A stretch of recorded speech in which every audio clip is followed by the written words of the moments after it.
Bienvenue dans Murmure Métis, l'espace où on explore en profondeur les réalités souvent invisibles du métissage.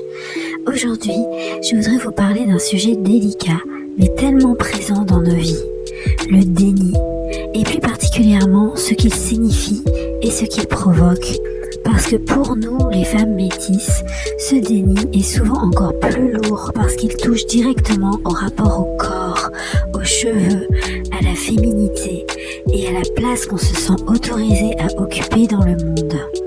Alors installez-vous confortablement, laissez-vous porter par ma voix.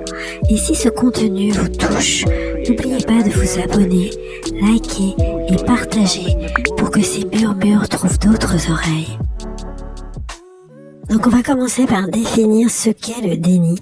Donc le déni, c'est un refus de reconnaître les différences et les expériences spécifiques vécues par l'enfant métis. Et souvent, pour le parent blanc, c'est un moyen de ne pas assumer son propre malaise face à ces différences. Chez nous, les métis, ce déni prend souvent une forme particulière qui minimise, qui banalise ou qui nie complètement les expériences de racisme. Parce qu'on a été dressé, entre guillemets, pour ça. C'est une façon de se protéger, mais c'est aussi une façon d'effacer la douleur, d'effacer une partie de son identité, d'effacer ce qui dérange. Alors ce déni, il peut prendre la forme de ce qu'on appelle le color blindness. C'est cette idée de se dire je ne vois pas les couleurs, on est tous pareils. C'est d'ailleurs ce que ma maman me disait souvent, je ne vois pas les différences, je ne vois pas les couleurs. Mais dans beaucoup de familles métisses, surtout quand le parent blanc est dominant dans l'éducation, je dirais, ça devient presque comme une règle de silence. Comme si ne pas voir les différences allait les faire disparaître. Mais pour l'enfant métis, ça crée un brouillage intérieur. L'enfant apprend à nier ce qu'il est, à se dire qu'il n'est pas différent de ses amis blancs, alors que eux, ils voient très bien qu'il est différent en fait. Et c'est là que naît la confusion. Il y a une espèce de dissonance qui empêche l'enfant de se construire une identité claire, de se positionner et de comprendre où elle se situe réellement. Moi, je me souviens quand j'avais 7 ou 8 ans, mes petites copines, un jour, elles m'avaient dit « Non, mais t'es pas noire, en fait, toi, t'es bronzée. » Et en fait, elles m'avaient dit ça pour me rassurer, quoi. Et quand je réfléchis et avec le recul, je me rends compte que si elles ont cherché à me rassurer par rapport à ça, c'est parce que je devais déjà dégager un malaise par rapport à ma différence. Et donc c'est pour illustrer ce que crée en fait le déni.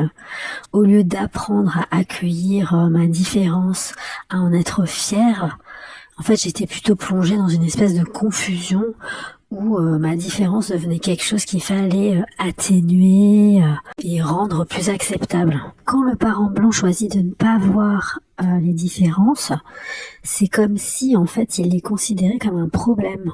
Mais en réalité, le problème, c'était pas mes cheveux, c'était pas mon phénotype. En fait, le problème, c'était le regard inconscient que ma mère posait dessus. Et ça, c'est quelque chose que j'ai compris beaucoup plus tard. C'est pas moi, en fait, qui avait un problème à régler. C'était ma mère qui n'assumait pas le sien, en fait. Au lieu de reconnaître son malaise face à mes traits, face à ma différence certainement par rapport à elle, en fait, elle préférait nier en fait les différences comme si ce malaise n'existait pas. Mais en fait le problème c'est que ce silence, ce déni, c'est moi qui l'ai porté. C'est moi qui ai grandi avec cette impression d'être trop ou pas assez quoi. Donc psychologiquement on voit bien que le déni a un impact énorme parce que en réalité l'enfant finit par porter la honte du parent. Finit par porter le malaise du parent. Il intériorise ce malaise qui ne lui appartient pas et ça devient une sorte de poison silencieux. Au lieu de se dire « ma mère a un problème avec mes cheveux », l'enfant se dit « mes cheveux sont un problème ». Au lieu de se dire « mon parent ne sait pas assumer son malaise face à ma différence », l'enfant se dit « c'est ma différence, mon phénotype qui est gênant ». Et c'est comme ça, en fait, que le déni se transforme en traumatisme intérieur. une honte diffuse qui mine l'estime de soi, qui brouille l'identité et qui laisse des cicatrices jusque dans les relations adultes en fait. Donc ça peut partir d'une bonne intention, mais en réalité ça cache un malaise que le parent blanc ne sait pas assumer. Et quand le déni vient du parent, ça reste jamais neutre en fait, ça devient un traumatisme relationnel. Parce que un enfant n'a pas seulement besoin de nourriture et d'un toit sur sa tête, il a besoin que ses parents voient qui il est réellement, en fait, voient qui il est dans toute son identité. Donc quand un parent nie une partie de lui, sa couleur de peau, ses cheveux, ses traits, c'est pas seulement un malentendu, c'est une blessure relationnelle en fait. Et c'est ce qui transforme le déni en une expérience intime de rejet, une marque qui s'imprime profondément dans la psyché de l'enfant. Donc en d'autres termes, on peut dire que le déni c'est pas juste une posture idéologique comme le color blindness qui a priori part d'une bonne intention, c'est quelque chose en fait qui façonne une relation en fait, qui entame la confiance et qui laisse derrière lui une empreinte émotionnelle durable. Donc ça, faut bien en avoir conscience quand on est parent.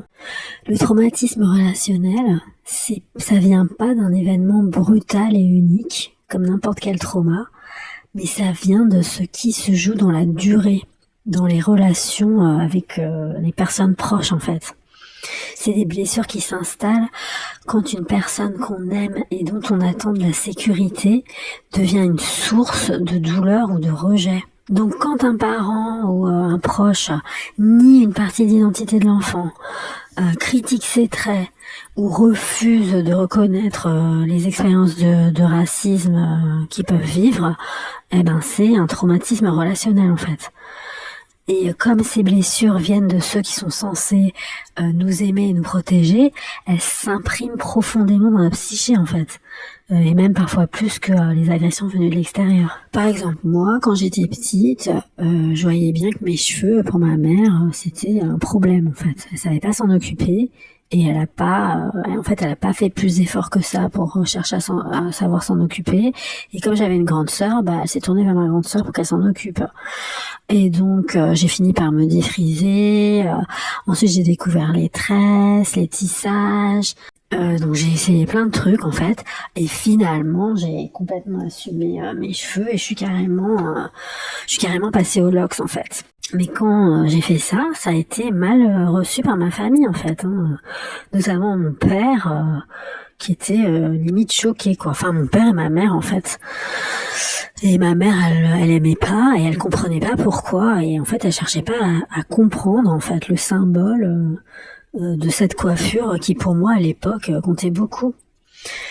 Donc moi je m'en suis sortie parce que j'ai appris à connaître ma nature de cheveux et à expérimenter plein de coiffures différentes. Mais ma sœur, elle a pas fait ça. Elle a toujours caché ses cheveux sous des tissages où elle les a défrisés, elle les a abîmés comme pas possible jusqu'à ce qu'ils arrêtent pas de casser. En fait, ils poussaient pas ses cheveux et aujourd'hui elle les a tous perdus. Ma sœur aujourd'hui elle est chauve. Et ma sœur, c'est la même personne qui refuse d'utiliser le mot racisme et c'est la même personne avec qui je peux pas avoir de conversation à ce sujet, quoi. Donc on voit bien avec cet exemple que le déni du parent blanc finit par être intégré par l'enfant métis, qui va finir par vouloir effacer les traits qui posent problème à son parent. Et puis il y a une autre dimension dont on parle rarement, c'est le rôle du parent racisé dans la famille métisse. En fait, ce parent, il porte une responsabilité qui est énorme. Et cette responsabilité, c'est celle de soutenir son enfant dans la reconnaissance de son identité, mais aussi celle d'éduquer son ou sa partenaire blanche. Parce que faire un enfant métis, ça n'est jamais anodin. Ça ne devrait jamais être une décision prise à la légère, comme si l'amour suffisait à effacer les réalités sociales et raciales. Un enfant métis, ça grandit avec une identité spécifique, avec des expériences de racisme inévitables et donc avec des besoins particuliers de reconnaissance, de protection et de validation. Donc si le parent racisé se tait ou laisse son conjoint blanc nier ses réalités, c'est l'enfant qui en paye le prix. Et ce prix, c'est une identité confuse, comme j'ai expliqué au début, une estime de soi fragilisée, des blessures relationnelles qui peuvent marquer toute une vie. En fait, ce qu'il faut comprendre, c'est que dans une famille métisse, le manque de soutien du parent racisé est en lui-même un traumatisme. Parce que quand l'enfant voit son parent blanc nier ou minimiser ses différences, mais qu'en plus le parent racisé ne le défend pas, ne se met pas à sa place, ne le protège pas, c'est comme une double blessure. Et ce silence-là, il est vécu comme une forme d'abandon.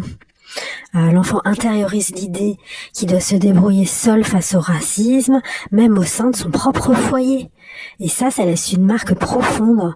C'est pas seulement l'extérieur qui fait mal, c'est aussi et surtout l'absence de refuge à l'intérieur de la maison. Un parent racisé qui ne soutient pas son enfant métis, qui ne l'aide pas à nommer et à comprendre ce qu'il vit, participe malgré lui au traumatisme.